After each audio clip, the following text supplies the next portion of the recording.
नमस्कार दोस्तों। आज हम आपको एक ऐसी प्रेरणादायक कहानी सुनाने जा रहे हैं जो हमें हमारे अपने जड़ों और जिंदगी के मूल्यों की सच्चाई से अवगत कराएगी। इस कहानी का शीर्षक है एक टोकरी भर मिट्टी। गांव के उस पार जहां सूरज की किरणें धीरे धीरे सोने सी बिखर जाती थीं, वहीं एक पुरानी सी हवेली और उसके आसपास लहराता एक खेत था। उस खेत की मिट्टी में सदियों की मेहनत, आशाएं और सपने समाये हुए थे। बूढ़े किसान हरिदास जी, जिनकी आंखों में अनुभव की चमक थी, रोज सुबह सुबह अपने खेत में जाते और अपनी मेहनत से मिट्टी को अपनाते। एक दिन हरिदास जी ने अपने नाती अर्जुन को बुलाया। अर्जुन शहर की चमक दमक से रूबरू खेती बाड़ी में रुचि नहीं रखते थे, लेकिन आज उनके दादा ने कुछ ऐसा दिखाने का मन बना रखा था। दादा ने एक साफ मिट्टी से भरी टोकरी लेकर अर्जुन के सामने रखी और बोले, देखो, यह एक टोकरी भर मिट्टी है। तुम्हें लगता है कि इसमें कुछ भी खास नहीं, पर इस मिट्टी में हमारे पूर्वजों की मेहनत, हमारी आशाएं और हमारे जीवन की सच्चाई छिपी है। अर्जुन ने संदेह भरी नजरों से टोकरी को नापा, पर दादा की आंखों में छिपे भावों को पढ़ नहीं सके।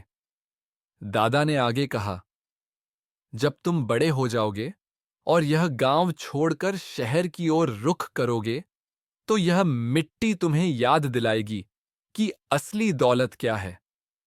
धन दौलत का मोल बदल सकता है, पर यह मिट्टी, यह तो हमारी जड़ों का प्रतीक है। समय बीतता गया। अर्जुन शहर में नौकरी लगाकर आधुनिकता की दुनिया में खो गए। लेकिन जब अचानक एक भीषण सूखे ने गांव की फसलों को तहस नहस कर दिया, तो गांव में एक सन्नाटा छा गया। लोगों को अपनी जीवन रेखा समझ में आने लगी। गांव लौटने पर अर्जुन ने देखा कि दादा हरिदास जी, जो कभी जीवंत हंसी खुशी से खेत में काम करते थे, अब धीरे धीरे उम्र की मार झेल रहे हैं। उस दिन अर्जुन ने दादा की उंगली पकड़कर कहा, दादा, अब मैं समझता हूं, यह टोकरी भर मिट्टी ही तो असली वरदान है। इसमें न केवल अनाज उगता है, बल्कि हमारे परिवार की आत्मा, हमारी संस्कृति और हमारे संघर्ष की कहानी भी बसती है।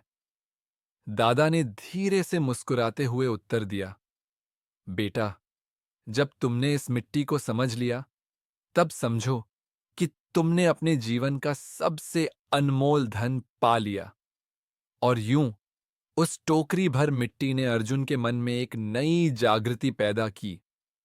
उसने ठान लिया कि चाहे कितनी भी चमक दमक वाली दुनिया क्यों न हो, असली संपत्ति वही है जो हमारे अपने खेत, अपने गांव और उस मिट्टी में बसती है, जिसमें हमारी पहचान और हमारी विरासत का सार है। मोरल: सच्ची दौलत वो नहीं जो बैंक में जमा हो, बल्कि वो है जो हमारी जड़ों में, हमारी मिट्टी में, हमारी संस्कृति और परिवार में निहित हो।